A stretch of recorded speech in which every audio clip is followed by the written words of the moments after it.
Pontos. Primeiro, uma questão sobre a avaliação macroeconómica. Falam aqui no parecer, antes de mais bem-vindos, desculpem a minha rapidez, foi talvez demais.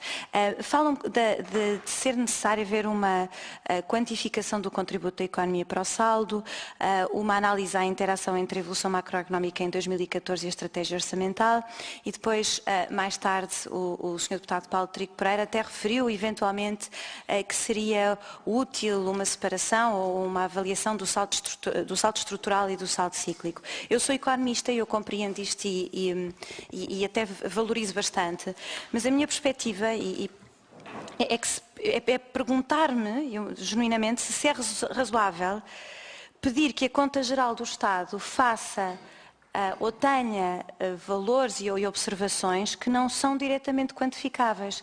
Nós o que estamos à procura, parece-me, é de um documento que seja o mais possível quantificável, uma apresentação de contas fiável, e eu penso que estas questões, que são úteis, é útil os pareceres de que vêm depois fazerem eventualmente essa avaliação, é útil para economistas como eu, para nós e para outros economistas que estão no setor privado avaliarem tudo isso, mas penso que a Conta Geral do Estado tem que ser o mais objetiva possível, e eu, sendo economista, sei bem como estas avaliações às vezes são difíceis e certamente não são observáveis, e por isso daí a minha dúvida e gostava de saber a vossa opinião.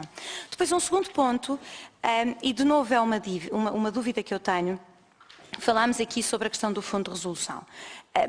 Nós sabemos, e tem vindo a acontecer ao longo dos anos, que há certas instituições e outros organismos em Portugal, várias instituições, enfim, normalmente a Comissão Europeia, pede para serem reclassificados, e nós temos tido ao longo dos anos uma reclassificação dessas instituições. Aliás, a execução orçamental que saiu ontem mostrava até universos comparáveis de um ano para o outro.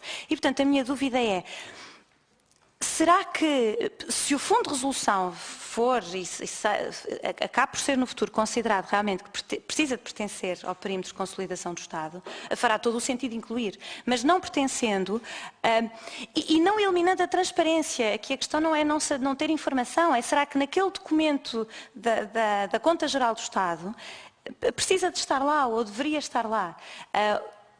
E isto porque estas perguntas todas, sobretudo, numa ótica e eu acho que aqui todos estamos de acordo, certamente, que a Conta Geral do Estado tem que ser um documento compreensível, o mais compreensível possível, e estar a incluir uma série de informação que poderia certamente ser útil, mas que se calhar não é o objetivo primário da Conta Geral do Estado, não seria criar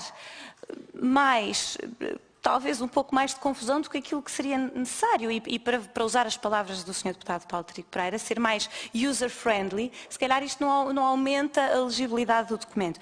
E para terminar, muito rapidamente, e aqui extravasando talvez um bocadinho esta questão, eu ia só referir que a questão da procura interna em geral, e para responder ao Sr. Deputado Paulo Sá, a questão da procura interna é uma questão de um ponto de vista puramente económico. Nós sabemos todos aqui que a procura interna tem uma grande incorporação de importações, não é?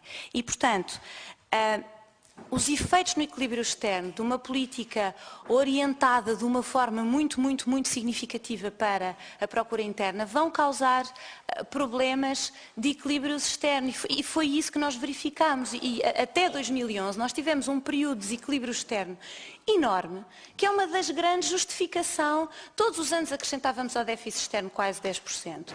E isso é um problema sério, que foi uma das bases e da justificação para a nossa crise. Portanto, eu acho que nós temos de ter muita atenção quando falamos em políticas muito expansionistas do lado da procura interna. Portanto, eram só estas observações. Obrigada.